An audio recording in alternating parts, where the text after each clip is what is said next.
Hi, my friends. Hello, everybody. Welcome. I'm here today in a solo episode, corporate partnership, Ask Me Anything. And I am super pleased to be here. I will tell you that sometimes it's hard for me to see the comments as I'm going for various reasons. So I'm just going to say right now that if I don't get to your question today, I have received a few advanced questions and I am going to answer those.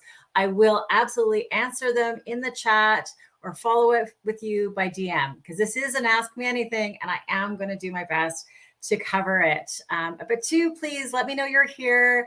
Let me know if you do have questions, pop them in the chat and I'll do what I can to follow up on them. I am also going to check out my phone periodically with this same goal in mind to make sure that I answer what you're looking for.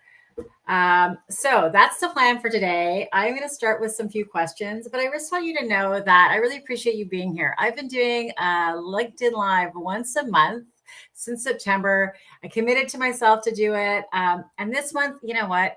June has been a lot. Like there's been a lot going on. So I understand if you're watching this on replay or maybe just fast forwarding to the question that you want the answer to the most. And that's totally A-okay with me. I thought, you know what, for me, it would be a little easier to handle this like solo episode in June and not have quite the extra logistics that sometimes come with a guest. So I'm doing this on my own, but I have some great guests lined up for the next few episodes. We're going to talk about podcasting. We're going to talk about some different marketing initiatives and how those connect with corporate partnerships. So lots of opportunities for guests to share their expertise coming up. But for today, I'm going to do my best to share mine with the Ask Me Anything. So if you don't already know, I'm Heather. I am the founder and lead consultant at Bridge Raise. We're a corporate fundraising consultancy that focus exclusively on helping charities and nonprofits raise more money from companies. Sometimes that's sponsorship, sometimes it's grants, but most of the time, we encourage people to think about it as partnership because that's where we can find alignment opportunities, where we can focus really on the best win-win arrangements. And some of the questions you'll see coming up around how to make it long-term and how to engage that way. Also, the word partnership really speaks to that for me. So without further yammering by me, pop the questions in if you have any. I'm looking forward to answer them. And in the meantime, I'm going to pull up a presentation with a few questions so that we can all stay on the same page here. So here we go. Oh, no. Here we are with our corporate partnership. Ask Me Anything. Oh, I like this view better. All right. Okay. I'm going to go with this one. Okay. Here we go. I already covered who I am.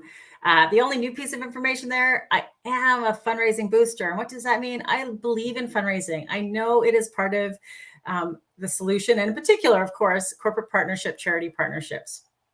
You can connect with me at those two places. Obviously, I'm very active here on LinkedIn. I love people to connect with me on LinkedIn. You DM me, I'll DM you back. If you have a question, I try to answer it. I have different sheets and ideas I can share. But here's a question. So a client asked me this the other day, and I brought it forward because it was such a rich conversation. Why do I need a corporate gift acceptance policy? Most organizations have a general gift acceptance policy. If you don't, they're out there and you should get one. But why do you need a corporate gift acceptance policy? And bluntly, you do. Whether it's a policy per se or a set of guidelines, there is vastly different arrangements at the CRA level and at the corporate level for a partnership with a company that is different than with others, with individuals, with foundations. There are different CRA implications, there are different expectations, and frankly, internally, there are different things that you need to consider around what companies you want to work with, around alignment, around all of these kinds of things. Not having those things written down can really be a drawback. So I really we encourage all of our clients, whether it be a policy or a set of guidelines, to have a document that really talks about what corporate partnership and corporate sponsorship looks like at their organization, what values they want to put around that, what rules and regulations about engagement, where this might have some elements of how to insulate your beneficiaries from a company.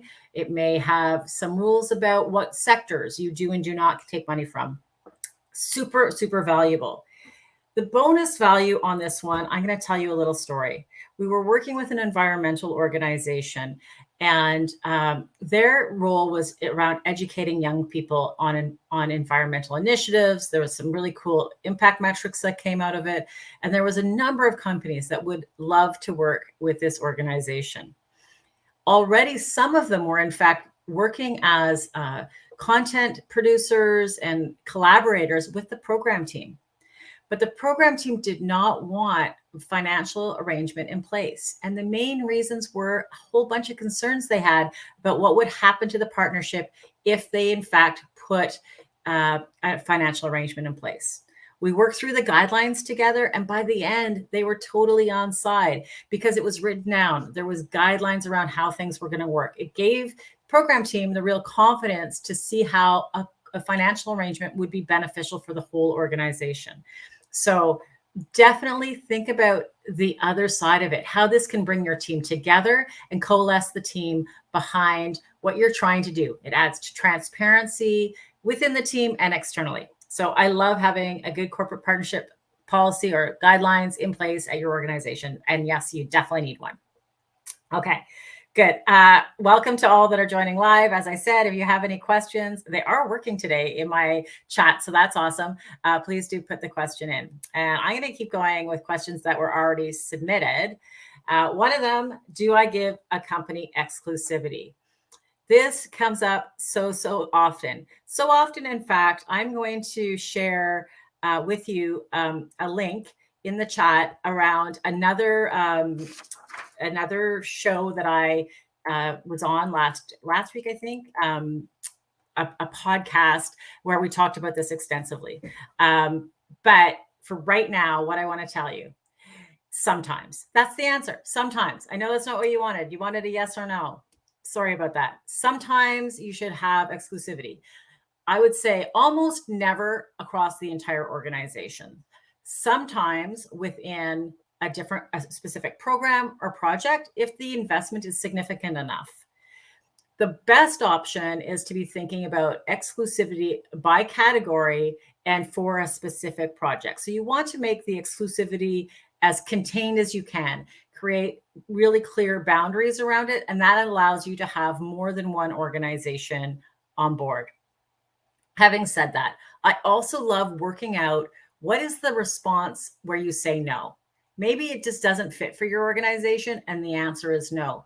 And that is totally fine. There's lots of organizations we work with where there is no room for exclusivity. And that, as long as you have a clear rationale and you explain why and how you're going to implement it, is a very reasonable response. And as long as you're prepared for it and you have the messaging, you can go with it. If it's a sometimes and in certain circumstances, that's, again, back to my previous point about guidelines, a really great chance to describe how it can look at your organization. The one quick tip I want to remind everybody is that often exclusivity clauses show up in agreements from the legal department. It may not be the person that you're working with that put it in there. So ask some questions about why it's there and how it looks from their point of view. Is there any specific concerns? Because that will really help as you're thinking about what the policy or guidelines might look like at your organization. Okay, we're whipping through these questions. I'm hoping to see some other ones in the chat. Again, ask me anything on corporate partnership. Okay, I have another question. Here we go. How do I get a long-term corporate partnership? If I was going to peg one of the most common reasons that people call bridge raise, it is like this desire to have more long-term partnerships, sustainable partnerships. It is a lot of work. You know it, I know it, to repeatedly try to renew one-time support, whether it's a donation, partnership, sponsorship, whether it's foundations, individuals, or corporations. But it really is with corporations. So I often hear people say, oh, I want a multi-year agreement. I want a multi-year agreement. And you know what? I would say to that, okay, how have you built the case for a multi-year agreement? Have you set it up in a way that makes that make sense? If you're selling something that's very discreet and there is no advantage or reason for a multi-year agreement to be in place, then why would the company take that risk? Why would they choose that? So, what I say when I'm suggesting how do we build long-term partnerships? Well, most of the time, it's not the first engagement with the company. Sometimes it is, but often it is not. So, when you're looking at who are you going to pitch long-term to, most often it's somebody that you already have some level of support with. Then, once you get past that kind of criteria, let's then talk about what does it look like to support you in a multi-year sort of way, and how is this a good thing for them? Well, if it's on an event, how are you going to brand it and set it up so that they are really integrated in a way that they can really see? You know, the first year investment is to maybe do the branding and marketing and figure out the visual identity. We don't want to re-spend that over and over again. So we're going to say, you know, the multi-year agreements advantage is that, you know, that investment is amortized, like it's spread over a number of years. And then also maybe the first year, the money is going to that. And the next year you're going to amplify it, or you're going to include an employee engagement special program or something. So within the goals and objectives of your pitch, you need to be thinking, why does this make sense to have multi-year? This also is true on impact. We were talking to one of our clients the other day about a program that followed young people over a period of time. So really made a lot of sense to look at different impact metrics with these students that had a more long-term kind of objective. Again, then it makes sense. Like the proposal makes sense to be a long-term proposal where money is invested over time to get a long-term impact at the end of high school, for example.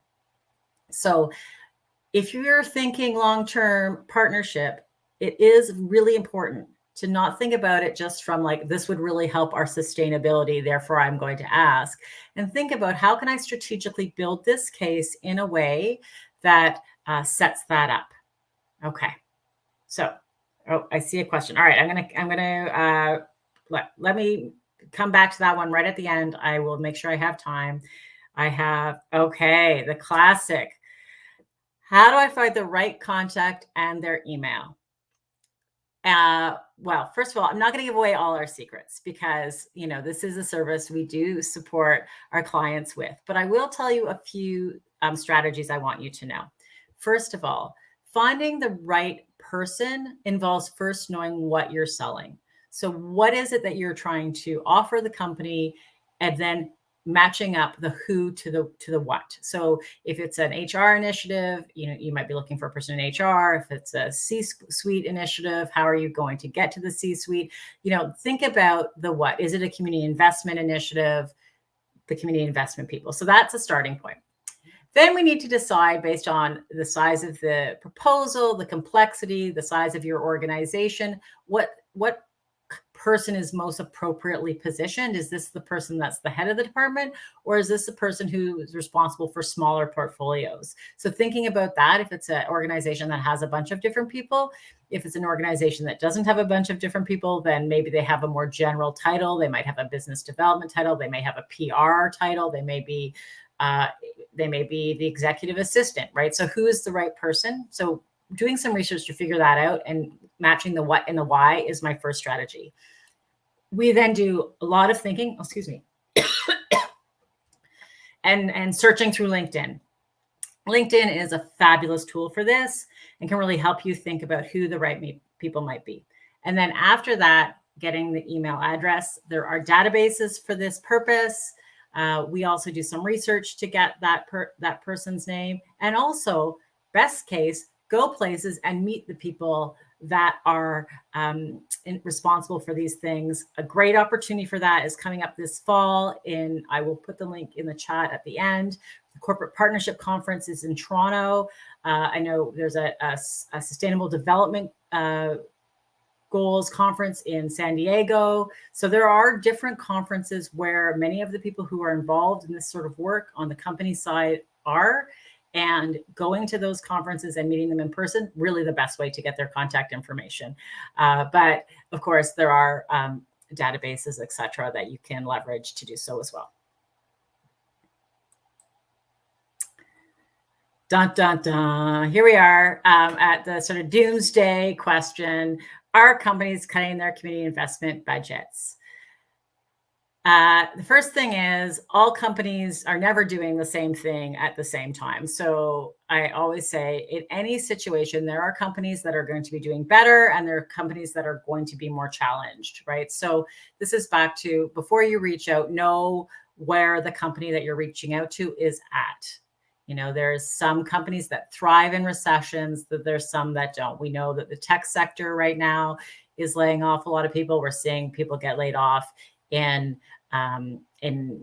publishing, in TV, you know, so there's some places that we know that things are not going that great right now. And there's other industries that are thriving. So important to know that difference. I would say on average, there does seem to be some tightening of community investment budgets. But at the same time, there is more and more being invested into employees and their retention and you know, their loyalty. So maybe while one budget is shrinking, another one is growing. So how can you position your organization to meet solve the problem that is most important at this moment for the company? And being able to assess that and figure that out in context is something that will really help when you're pitching. We always are looking for what makes sense in the context of this organization, right?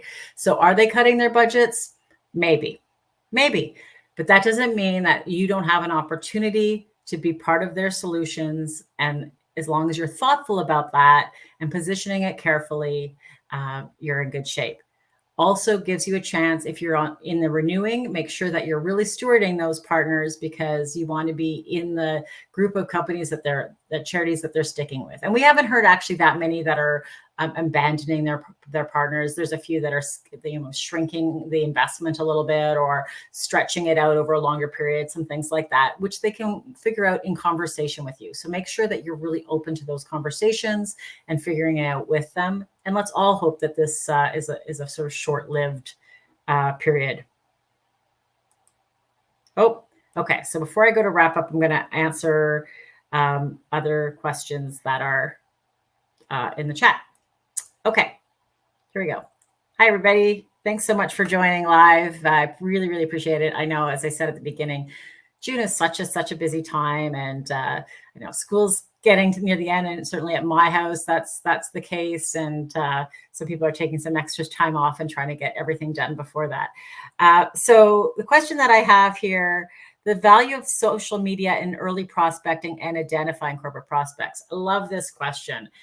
So one of the things at Bridge Raise that we really, really feel is important is being visible to your corporate partners. We want to create around an organization that the sort of openness to conversation, the sharing about what they're up to, really being out in the world. And so what we do recommend is that you use your LinkedIn profile as a staff person, not just the organizational LinkedIn profile. So the organizational LinkedIn profile should have some posts on it, and that is great. But you, as the relationship holder and relationship builder, you want to be active in LinkedIn, connecting with people, reaching out to people, commenting on their posts. If you're in the corporate space, then many of the people that you want to meet and talk to are posting on LinkedIn, and you can get to know them and get to know what's going on in their organizations in LinkedIn. So if you're posting and you're commenting, you're going to create some positive energy around those relationships. And that can be very, very helpful over time to build partnerships. It also, honestly, I said this the other day and then didn't it just come to fruition? People move between jobs. We know that is part of the world we live in. And, you know, there's no reason to think that sometimes they're not going to move between jobs in a similar area. So over time, I have seen, you know, contacts of mine move from one company's community investment to another. And if you're connected with them in LinkedIn, you get to make that transition with them. If you're only connected in email, you don't. So always making sure that you're connecting with the people that you're reaching out to, the people that you have an early meeting with in LinkedIn. As soon as you can, as soon as you feel like there's a chance they'll answer you, then I would connect. And if you have a really strong offer, sometimes we suggest you put it in LinkedIn if we don't have an email address in order to get the ball rolling. Sometimes that works for people. So yeah, definitely think that social media can be a very, very helpful tool in building partnerships and building relationships and maintaining them over time as well. Okay. All right. I'm going to go back to my presentation. I think I have answered all the questions that have come up today, which is super good. And as I said before I got started, I am all about answering your questions in social media, by email, whatever works best for you. But I thought I'd wrap up because this is sort of, to me, I think yesterday was the summer solstice. Might be today. Either way, we're in that period of just getting started on our summer. And I had a few suggestions for your summer plans. So I thought I'd just throw that in at the end here. It is my recommendation that use the summer to get some fundamentals in place or refresh ones that need a review. So when we think about those program guidelines, when we think about your benefit framework, do you have those? Do you have a good solid pitch deck? Are they up to date? Maybe use the summer as an opportunity to like brush those up. Make sure you keep connected with your contacts over the summer. That, you know, for the people that are in the office, it's a less pressure-filled time. The more senior people might be off on longer breaks. So how can you stay connected with some lighter content? Can you share like a little article from your e-news, a fun picture, like just to stay engaged and, you know, really, you know, be helpful. And then finally, I'm around. If you have any questions, course in the chat here, send me a DM or an email. I'd love to answer it. I do send people personalized videos with answers sometimes, or other tip sheets that I have available. So just because I didn't answer it today doesn't mean it can't be answered. Please do send it my way. As I said at the beginning, I love being a mentor and supporting other fundraisers. So DM me if you need an ear, send me a note, and I will be there. So this time passed really quickly. I'm going to wrap up a few minutes early today, which is almost never happens. So as people who know, I'm a good chatter. I like a good chat. Thank you for being here. I love being your corporate partnership specialist. I'm here for you when you need. And in the meantime, if you do want to join my newsletter, I send out an email about once a week that you know, gives tips, strategies. I'm just going to, I'll put that in the chat after I hop off here. But we'd love to have you join our community and get those stories and tip sheets at any time. So please join. And that's all for today. Thanks, my friends, for joining. And I look forward to chatting with you soon. Okay, bye.